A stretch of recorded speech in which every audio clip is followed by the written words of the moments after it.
지난번에 이어서 운명, 운명 두 번째 시간입니다. 여러분의 운명을 알고 싶지 않습니까? 나의 운명을 알고 싶지 않으십니까? 네. 언제 한번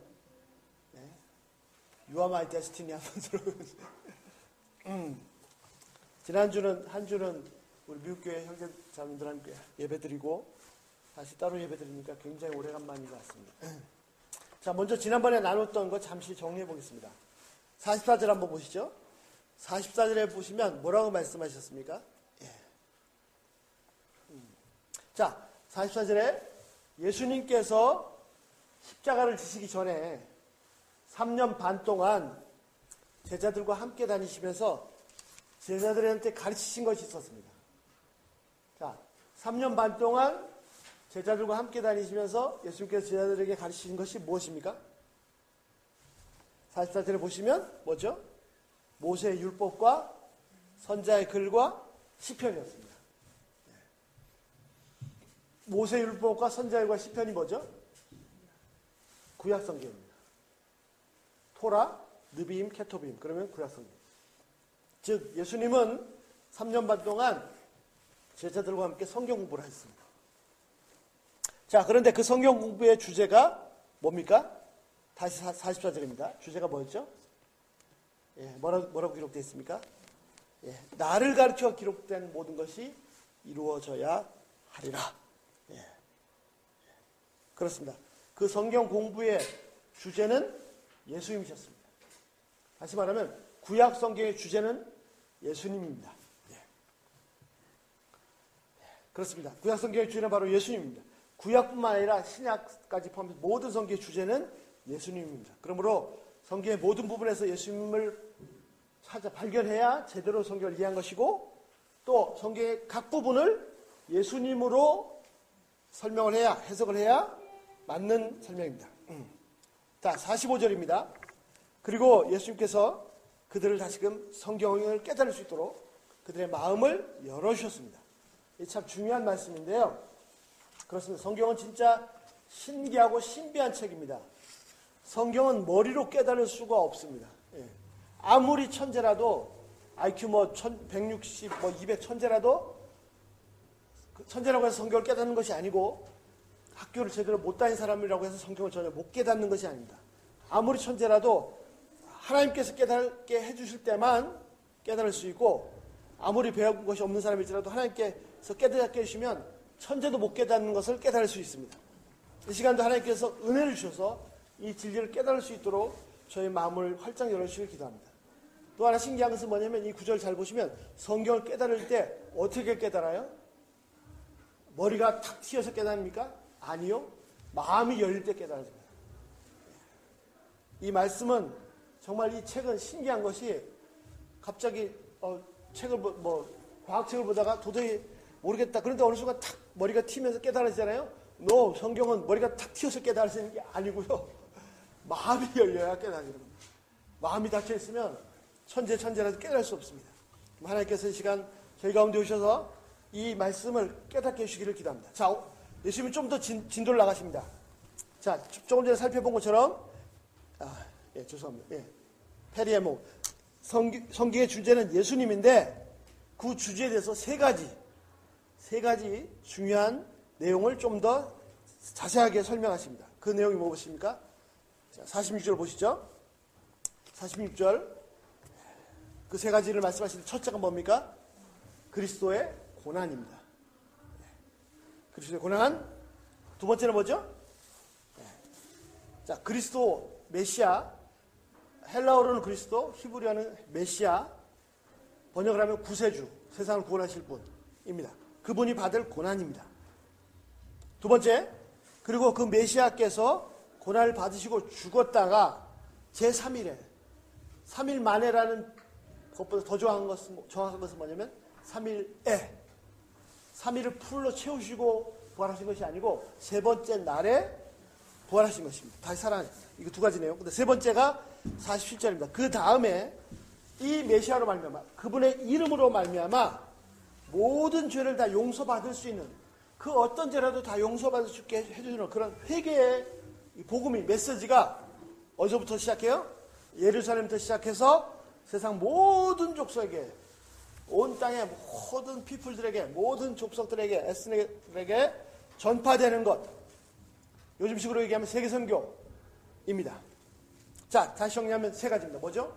그리스도의 고난과 부활과 세계선교. 이 세 가지입니다.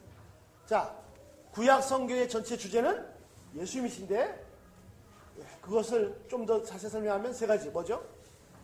그리스도의 메시아의 고난과 부활과 세계선교입니다. 자, 이 세 가지입니다.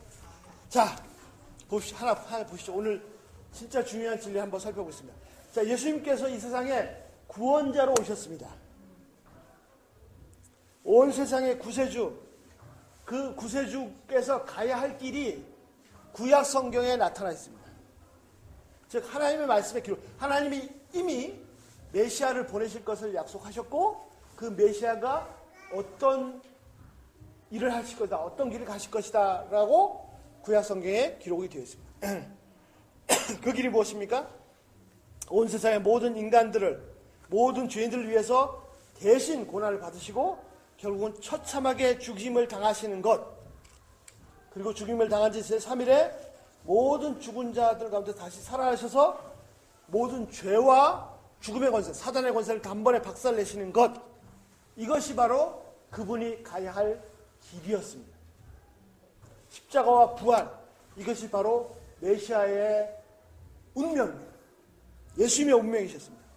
그리고 예수님이 이 땅에 오셔서 곧바로 옆에 곁눈질 한 번도 안 하시고 곧바로 쭉 성장하시자마자 공생 시작하셔서 곧바로 이 길로 한치 오차도 없이 가셨습니다. 그리고는 온 세상 모든 인류를 다 구원하셨습니다. 사단의 권세에 매여서 평생 종로를 사는 인간들을 해방시키셨습니다. 자, 여러분들은 여러분 개인의 한 번밖에 없는 인생에서, 여러분 각자의 인생에서 어떤 인생을 꿈꾸십니까? 좋은 학교 나와서 좋은 직장 잡고 돈 많이 벌고 멋진 아내, 멋진 남편 만나 알콩달콩 행복한 가정 이루고 일평생 아무 근심 걱정 없는 그런 행복한 인생을 살다가, 그것도 아주 장수하다가 편하게 죽는 그런 인생을 원하십니까? 비즈니스 크게 성공해서 돈도 많이 벌고 또 나도 풍족하게 잘 살기도 하지만 적당히 주위 사람들도 도와주고 그렇게 행복하게 사는 것을 꿈꾸십니까? 공부 많이 한 사람들은 공부 많이 해서 유명한 학자가 되고 이름 날리고, 또 요즘 운동해서 돈 많이 벌잖아요. 예. 운동 잘해서 온 세상 사람들이 알아주는 스타가 되고, 자식들이 다 잘 돼가지고 빛나는 가문을 남기는 거, 이런 것들을 꿈꾸십니까? 자, 나중에 이제 죽어서 예수님 앞에 섰습니다. 주님, 제가 주님께서 피 흘려 주심으로 덕분에 모든 죄에서 구원도 받았고, 교회에서 장로요, 집사요, 섬기고, 복도 많이 입히셔서 돈도 많이 벌고, 자식들 다 잘 되고, 평생 아무 근심 걱정 없이 살면서, 또 적당히 주위 사람들 도우면서, 이렇게 존경받으면서 살다가 왔습니다. 이렇게 말씀드리겠습니까? 예수님께서 다 고난받으시고 죽으신 덕분입니다. 이렇게. 하나님 말씀, 성경에 기록되어 있는 대로 고난받으시고 죽임을 당하셨다가 제3일에 부활하신 예수님께서 말씀하십니다. 뭐라고 말씀하십니까? 누구든지 나를 따라오려거든 자기를 부인하고 자기 십자가를 지고 나를 따를 것이라. 예수님이 우리를 부르십니다. 자기를 부인하고 자기 십자가를 지고 나를 따르라. 보네파가 말한 대로 예수님께서 나를 부르시는 것은, 즉 나를 따라 하신 것은 무슨 뜻이냐면 와서 죽으라는 말입니다.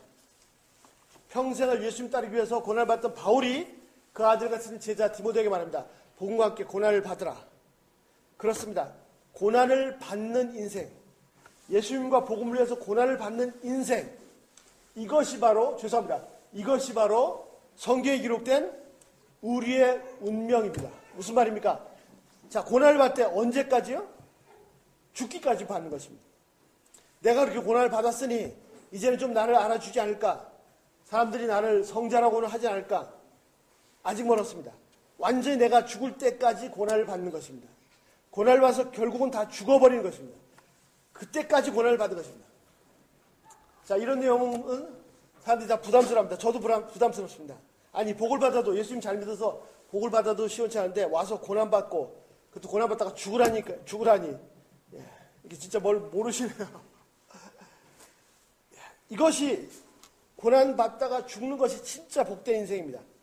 세상 사람들은 자기의 꿈과 인생을 위해서 스스로 고난을 받습니다. 자기 꿈과 성공을 위해서 밤잠도 안 자고 공부하고 일할 때도 막 옆에 상사 보스들이 막 별일 다 해도 막 다 감당하면서 일을 하고 연구하고, 예, 때로는 막 먹는 것도 막 못 먹으면서 고난을 받습니다. 그런데 결국은 이 고난은 뭡니까? 자기 자신만을 위한 것입니다. 기껏해야 자기 가족들, 아주 이기적인 것이란 말입니다. 근데 예수님께서 부르심은 자기 자신을 위해서가 아니라 다른 모든 사람들을 위해서 고난을 받으란 말입니다. 마치 엄마가 그 자식을 위해서 모든 것을 다 희생하듯이 자기 자식만을 위해서가 아니라 주위의 모든 사람들을 위해서 고난을 받으시란 말입니다. 결국은 예수님과 이 생명의 복음을 위해서 고난을 받으라는 말씀입니다. 주위 사람들이 나에게 뭔가 해줄 것을 절대로 기대하지 마시고 바라지 마십시오. 엄마가 아기를 위해서 똥기저귀도 갈아주고 우유도 타주고 하지, 뭐 잘 움직이지도 못하는 아기한테 청소해라, 뭐 음식 준비해라, 엄마를 위해서 뭔가 해주고 전혀 기대하지 않습니다. 똑같습니다. 나는 다른 사람들을 위해서, 예수님과 복음을 위해서 고난받는 그런 인생을 살도록 부르심을 받은 것입니다. 아기에게 전혀 기대하지 않고 오히려 다 희생해서 아기를 위해서 해주듯이 남편과 아내에게도 전혀 기대하지 마세요. 단 한 가지, 내 남편과 내 아내에서 내가 어떻게 고난을 받을까 이 생각만 하십시오. 그 다음에 또 누가 있습니까? 부모님들, 시부모님들 마찬가지입니다. 이분들이 나한테 뭘 해줄까 절대로 아무것도 기대하지 마시고 오히려 이분들을 위해서 내가 어떻게 고난을 받을까만 생각하십시오. 이분들뿐만 아닙니다. 내 주위의 모든 사람들, 친척들, 어른들, 아이들, 친구들, 심지어는 우리 가게 오는 커스터머들, 스쳐 지나간 사람들, 같이 공부한 학생들, 모든 사람들에게서 무엇인가를 눈꽃만큼도 기대하지 마시고 단 한 가지, 이 사람들을 위해서 무엇을 할까? 이들을 위해서 내가 어떻게 고난을 받을까만 생각하시란 말입니다. 이것이 우리가 가야 할 길이고 우리의 인생이고 우리의 운명입니다. 저도 이렇게 열심히 말하지만 정말 부끄럽습니다. 요즘 사람들은 다들 자기 성공, 출세, 자기 명예를 위해서 열심히 삽니다. 뭔가 대단한 걸 성취해서 이 세상 나라에, 이 세상에 나라는 것이 존재한다는 것을 알리고 싶어 합니다. 여성들도 가정을 나와서 뭔가 하나 일가를 이루고 싶어하죠. 나도 이렇다. 이걸 자기 발전, 자아 실현이라고 합니다. 죄송합니다. 정말 욕을 하고 싶습니다. 여러분, 세상 가치를 속지 마십시오. 진정한 자기 발전, 자아 실현이 무엇입니까? 남편 혹은 아내가 되어서 배우자를 위해 희생하는 것, 부모가 되어서 자식을 위해서 고난받는 것, 자식이 되어서 부모를 위해서 고난받는 것, 다른 형제자매를 위해서 고난받는 것, 친구들, 손님들, 모든 다른 사람들을 위해서 내가 어려움을 내가 감수하는 것, 이것이 진정한 자기 발전이고 자아 실현입니다. 그것도 역시 내가 이만큼 하니까 나도 잘 들어가는구나, 사람들이 날 알아주는구나, 내가 대단하는구나 가 아니라 너무 힘들고 죽을 것 같고 아무도 안 알아주고 이러다가 나한테 돌아온 보상은 전혀 없는 것이 아닌가, 내게 도대체 돌아온 보상이 무엇인가, 이러다 죽어버리는 거 아닌가. 그래서 완전히 죽을 때까지 고난하는 것, 죽어버리는 것, 이것이 진짜 자아 실현이란 말입니다. 내가 죽어서 예수님 앞에 섰을 때 고백할 수 있을 것입니다. 제가 예수님의 고난과 죽음 덕분에 저는 정말 행복하게 잘 먹고 잘 살아왔습니다가 아니라 저도 예수님처럼 주님을 위해서 평생 이렇게 고난받고 왔습니다. 바울이 얘기하죠. 내 몸에 그리스도의 흔적을 가졌노라 라고 말입니다. 하나님이 이 사람을 어떻게 하십니까? 제3일에 다시 살립니다. 내가 그렇게 완전히 죽으면 생명을 주십니다. 부활은, 죽지 않은 사람은 부활이 없습니다. 영생을 얻게 하십니다. 누구든지 제 생명을 얻고자 하면 잃을 것이요, 누구든지 주와 복음을 생명을 잃으면 얻으리라. 진짜 심플한 진리입니다. 그런데 아무도 모르고 전부 다 반대로 삽니다. 저도. 지금 어떤 사람 때문에, 무슨 일 때문에 아프십니까?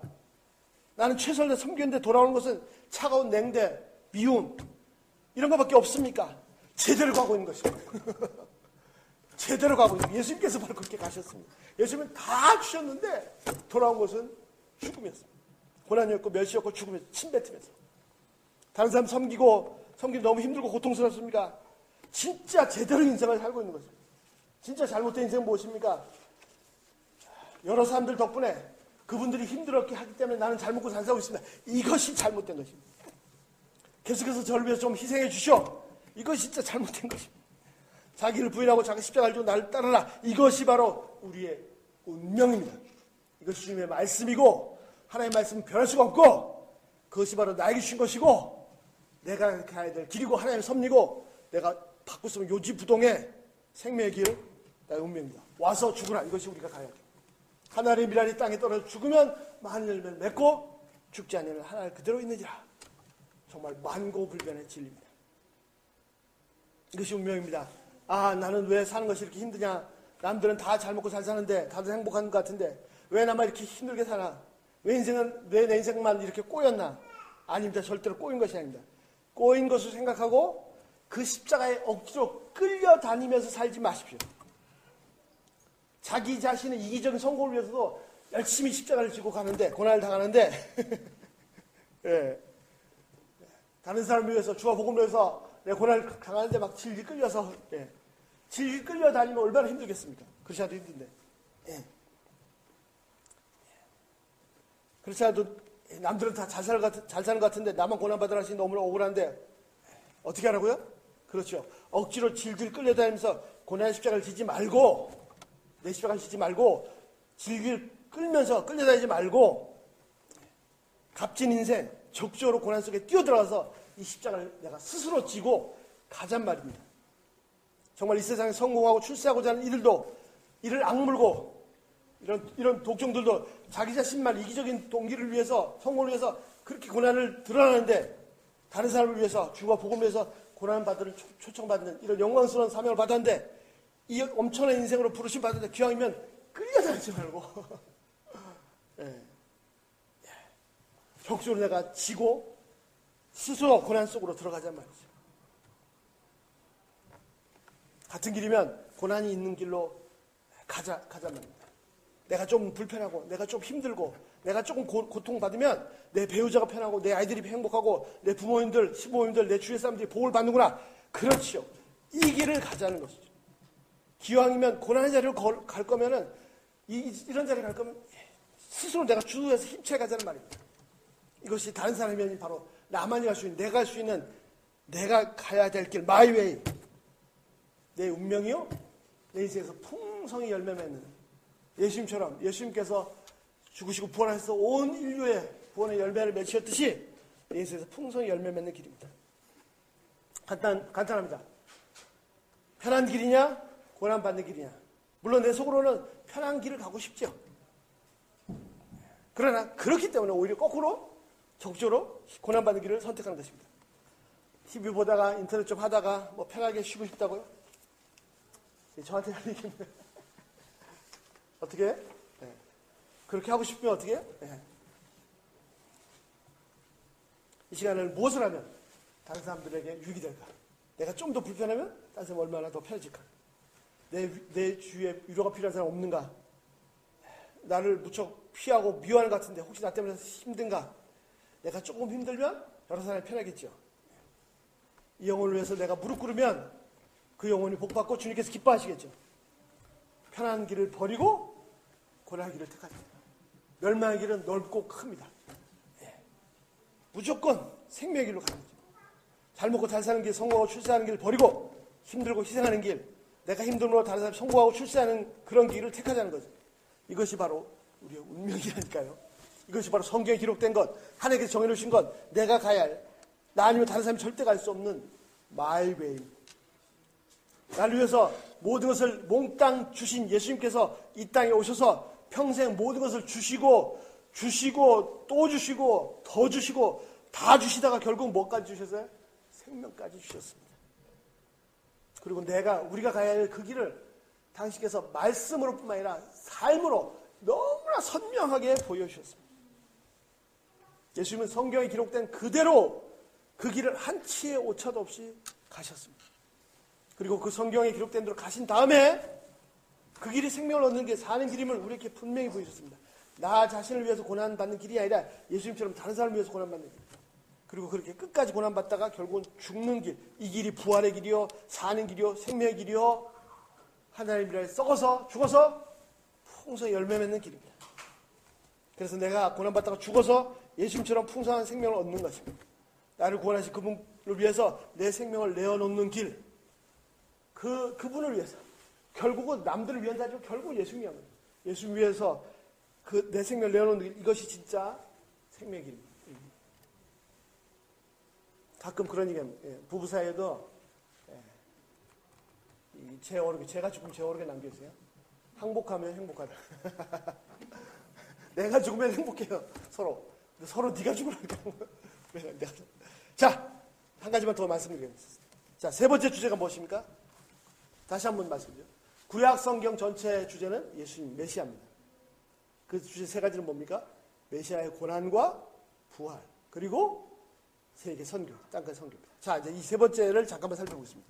다를 살펴보지 못하지만, 자, 세 번째, 그 이름을 힘입어서 47절입니다. 그 이름을 힘입어서 모든 사람이 하나님 앞에서 그 모든 죄를 다 용서받을 수 있는 그 어떠한 나쁜 사람이 있잖아요. 아무리 죄가 많은 흉악한 사람일지라도 하나님 앞에서 다 용서받을 수 있는 이 회개의 메시지, 회개의 소식, 이 복음의 메시지가 어디서부터 시작합니까? 예루살렘부터 시작합니다. 그래서 세상의 모든 족속들, 민족보다 더 작은 그룹입니다. 족속들에게 선포되는 것, 이것이 성경에 기록되어 있습니다. 세 가지 기록되는데 예수님께서 제자들과 함께 가르칠 때는 세 가지 중에 하나도 이루어지지 않았습니다. 근데 부활하신 예수님이 다락방에 오셨을 때는 이 세 가지 중에 두 가지가 이루어졌습니다. 그리고 한 가지가 남았습니다. 그리고 이 나머지 세 번째가 말씀하신 그대로 예루살렘부터 시작돼서 2000년 동안 계속해서 지금까지 이루어져 오고 있습니다. 이 세 가지는 하나님의 말씀이기 때문에 반드시 이루어집니다. 이루어지지 않는 것이 불가능합니다. 이것은 천사도 바꿀 수 없는 완전히 결정된 것입니다. 하나님의 말씀에 기록되어 있기 때문에 이루어지지 않는 것은 상상도 할 수 없습니다. 그래서 이 일이 2000년 전에 예루살렘부터 시작되었습니다. 그리고 지금까지 계속해서 이루어져 왔습니다. 예루살렘, 유다, 사마리아, 갈릴리, 그 다음에 안디옥, 시리아, 중동지방, 지금 터키 지방, 그리스, 로마, 그 다음에 어디죠? 남부 유럽, 스페인, 포르투갈, 그 다음에 프랑스, 독일, 그 다음에 영국, 그 다음에 남미로, 북미로, 한국으로, 중국으로 계속해서 전파되어 왔고, 지금도 아프리카에서, 서남아시아에서, 중앙아시아에서 계속 전파되고 있습니다. 거의 다 끝나갑니다. 그러나 아직 다 끝나지 않았습니다. 우리에게도 기회가 있습니다. 자, 그 완성이 임박했습니다. 근데 진짜 놀라운 사실이 뭔지 아십니까? 다시 본문에 들어가겠습니다. 2000년 전 제자들이 숨어있던 그 마가의 다락방으로 가보겠습니다.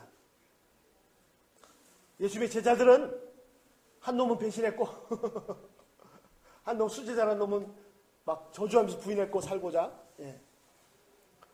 나머지 제자들도 예수님 돌아가시고 베드로도 간신히 살아남았는데 이제 나가기만 하면 내가 예수님 제자인 것이 알려지면 나도 어떻게 될지 모르겠다.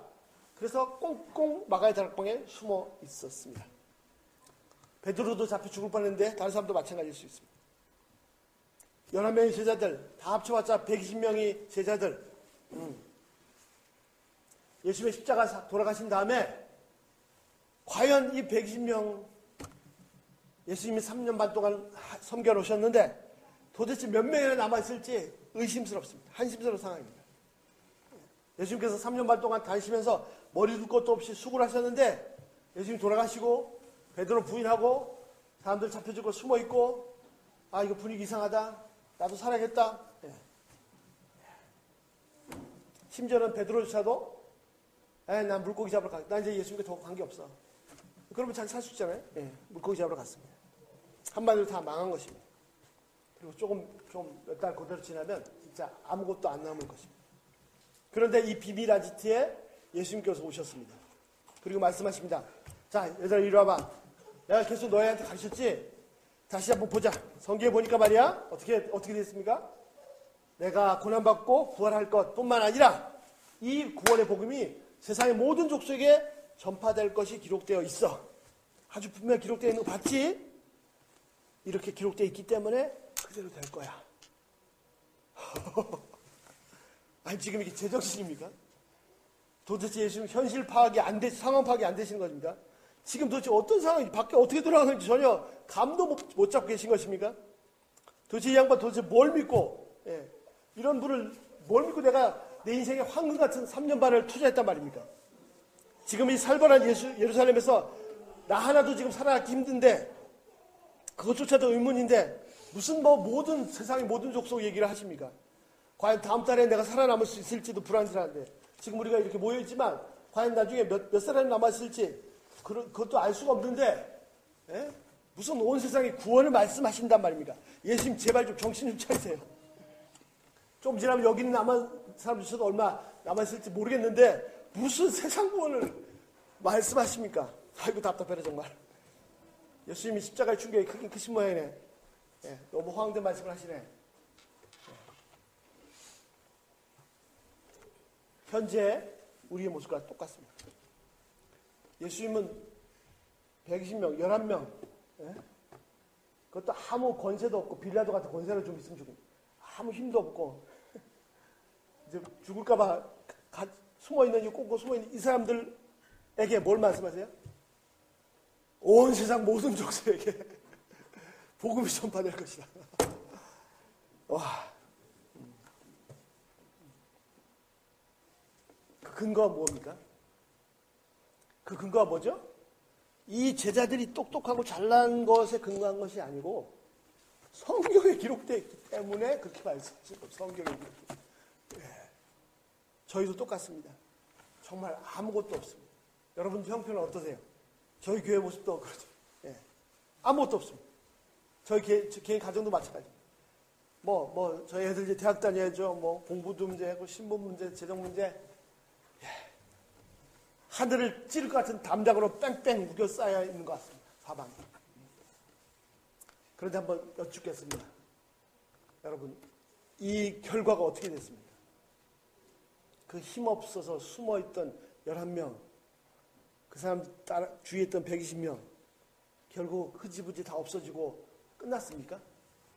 그래서 옛날에 그 예수님이라면 참 좋은 분이 계셨는데 많은 사람들한테 이렇게 고쳐주시고 막 주시고 계셨는데 그분이 더 오래 사셨어야 되는데 억울하게 뉘몸을 쓰시고 죽으셔가지고 그런 일이 있었대. 이렇게 끝났습니까? 그렇게 끝났어요? 절대로 아닙니다. 잘 아신 것처럼 어떻게 됐습니까? 다락방의 이 겁쟁이들을 통해서 지금 온 세상에 복음이 계속되어 전파되어 왔고 헤아릴 수도 없는 정말 하늘의 별과 같은 바닷가에 몰려서 수많은 영혼들이 주님께 돌아오고 구원을 받았습니다. 지금도 현재 이 순간도 세계 구석구석에서 예수님 말씀이 이 복음이 나눠지고 있습니다. 거의 1000년을 지배했던 인류 역사상 가장 강대한 제국 중에 하나인 로마 제국이 이 겁쟁이 11명 앞에 무릎을 꿇었습니다. 이 대제국 로마가 이 복음 앞에 무릎을 꿇으라고 누가 상상이나 했었겠습니까? 아마 정신 나간 소리였을 것입니다. 그런데 결과는 어떻게 됐습니까? 겁쟁이들조차도 결국은 다 도망가고 아무것도 안 남아서 예수님 부활하시고 승천하시다 모든 것 다 문 닫고 끝났습니까? 아니면 예수님 말씀대로 성경 말씀대로 되었습니까? 다시 한번 여쭙겠습니다. 당장 눈에 보이는 현실대로 결과가 나왔습니까? 아니면 하나님의 말씀대로 성경대로 결과가 나왔습니까? 그렇습니다. 보이는 현실대로가 아니고 성경대로 하나님의 말씀대로 예수님 말씀대로 되었습니다. 여러분 우리가 다 망하고 말까요? 아니면 하나님의 말씀대로 될까요? 어떻게 됩니까? 그렇습니다. 성경대로 하나님의 말씀대로 됩니다. 우리 개개인의 삶도 마찬가지입니다. 지금 눈에 보이는 현실대로 됩니까? 아니면 하나님의 말씀대로 온 세상 모든 족속에 전파되는 그쪽으로 갑니까? 그 속에 내가 있습니까? 당연합니다. 하나님의 말씀대로 됩니다. 이것이 바로 그 제자들의 운명이고 우리의 운명입니다. 이 운명에서 한 발자국도 옮겨놓을 수가 없습니다. 하나님의 뜻이 이루어지지 않는 것이 불가능합니다. 다시 한번 확인합니다. 지금 내 눈에 보이는 현실, 경제적인 상황, 비즈니스, 또 상처받은 사람들, 힘들게 하는 사람들, 이 현실대로 미래가 됩니까? 아니면 하나님의 말씀대로 될 수밖에 없습니다. 그렇습니다. 제발 다시 한번 반복하고 또 반복하고 강조해서 말씀드립니다. 눈에 보이는 현실이 중요한 것이 아닙니다. 하나님의 말씀이 중요합니다. 현실 판단대로 되는 것이 아니고 말씀대로 되는 것입니다. 우리는 눈에 보이는 것대로 사는 사람이 아니고 하나님의 말씀을, 눈에 보이지 않는 하나님의 말씀을, 하나님을 믿는 믿음으로 사는 사람입니다. 자, 그런데 이 어마어마한 과업, 온 세상 모든 족속들에게 복음이 전파되는 이 과업을, 위대한 사명을 누구를 통해서 이루셨습니까? 그래서 바로 숨어있는 겁쟁이 11명 숨어서 이 말씀을, 그래서 성경이 이렇게 되었다, 하나님 뜻이 이거다, 그렇게 깨우침 받았던 그 제수의 제자들을 통해서 이루어졌습니다. 이것이 하나님의 말씀이니까 반드시 이루어진다. 그러나 아무나 통해서 이루어지는 것이 아닙니다. 똑똑하고 유능하고 잘난 사람 통해서 이루어지는 것이 아닙니다. 그 말씀을 듣고 마음 열고 깨닫고 듣고 그 말씀에 반응하는 사람, 순종하는 사람을 통해서 이루어집니다. 하나님께서 우리에게 예수께서 성경을 깨닫게 해주신 이유는 그 말씀을 듣고 반응하는 사람, 순종하는 사람 찾으시고 세우시고 사용하시기 위해서입니다. 그 사람이 잘났냐 못났냐 능력이 어떠냐 관계없습니다. 중요한 것은 이것이 하나님의 말씀이다. 현실이 이거지만 이것이 하나님의 말씀이다 라고 순종하는 것입니다. 내 모습, 내 능력 중요하지 않습니다. 만일 내 모습, 내 능력이 중요하다면 하나님의 능력이 필요 없습니다. 내 모습, 내 능력 관계없이 사용하시기 때문에 하나님의 능력이 나타납니다. 다시 한번, 지겹도록 앞으로 또 묻고 확인할 것입니다. 현실대로 됩니까? 말씀대로 됩니까? 우리는 눈에 보이는 대로 사는 것이 아니고 믿음으로 사는 사람. 감사합니다. 현실대로 된다고 현실을 파악하고 분석하고 통계를 내고 온갖 짓을 다 하지만 그래도 안 돼요. 말씀대로 됩니다. 이 일은 정말 겁쟁이 11명이 하나님의 말씀 받고 성령을 충만해서 예수님처럼 성경에 기록된 대로 다른 사람을 위해서, 다른 영혼을 위해서, 주와 복음을 위해서 고난받는 길, 죽는 길, 고난받아서 죽고자 하는 길을 갔을 때 그대로 이루어졌습니다. 이 겁쟁이들이 죽을까봐 수고했던 겁쟁이들이 성령을 받고 스스로 죽으려고 뛰쳐나갔을 때 세상이 뒤집어졌고 로마 제국이 굴복했습니다. 말로 복음을 전하는 건 정말 중요합니다. 이를 위해서 더 기도하고 더 잘 준비할 수 있도록, 더 잘할 수 있도록 개발도 해야 됩니다. 또 중요한 것이 있습니다. 내가 복음을 전하면서 그 사람을 위해서 내가 손해보고 조금 불편해지고자 하는 것, 그래서 고난을 받고 예수님 닮고자 하는 것, 희생하고 힘들어지고자 하는 것, 이것도 정말 중요한 복음 전도의 도움. 언제까지요? 조금 했더니 그 사람이 알아주고 알아주도 안 알아주도 관계없습니다. 오히려 더 무시당하고 멸시당해서 결국 죽을 때까지, 죽기까지. 상대방이 아니고요. 상대방 죽이지 말고 내가 죽을 때까지. 그래서 썩어지고 죽어지면 땅에 묻히면 열매가 맺습니다. 그래서 세상 모든 족속들에게 이 복음이 전파됩니다. 모든 사람들에서 이렇게 만난 사람마다 이렇게 생각하십시오. 난 당신을 위해서 고난받기 위해서 이 세상에 온 사람입니다. 예. 우선 배우자부터 그렇게 했어요. 배우자부터. 남편을 향해서, 아내 향해서 나는 당신을 위해서 고난받기 위해서 이 세상에 온 사람입니다. 나는 당신을 위해서 고난받기 위해서 세상에 왔으니까 당신 각오하십시오. 예. 이렇게 하면 하나님께서 내 인생에서 풍성한 열매를 거두실 것입니다. 모든 족속에 복음이 전파되는 이 일을 이루실 것입니다. 이것이 성경에 기록되었습니다.